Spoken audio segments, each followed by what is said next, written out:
Ito yung alikapi na ano namin no, sa polo. Tigig isang balot kaming ganito, tiga isang ripak. Bali yung sa akin tinanggal ko dito, bali sinaring ko sa ano. Sinaring ko dito, isang puno rin pala guys, oh. Isang puno dito yung alikapi sa lalagyan na to.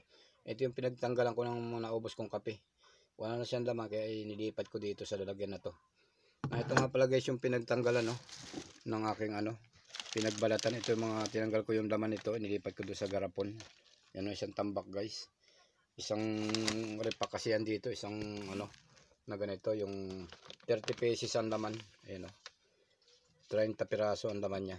Alikapi, bigay po ito ng tulong sa amin ng Polo Embassy. Ito, inilipat ko dito guys sa lalagyan na to. Kaya isang puno rin siya guys, oh. Puno siya. Yung isang balot na ganito. Parang bumili rin ng isang puno dito na kape. Kaya lang mas masarap po ito kasi yan to classic. Ano to eh? Alikapi. Ayun o, alikapi oh. Napakasarap pong kape nito guys. Pwede pong pasalubong to sa Pilipinas pag may umuwi. Yung ganitong kape. Pinasa ko na kay Brad eh. Oo, sige.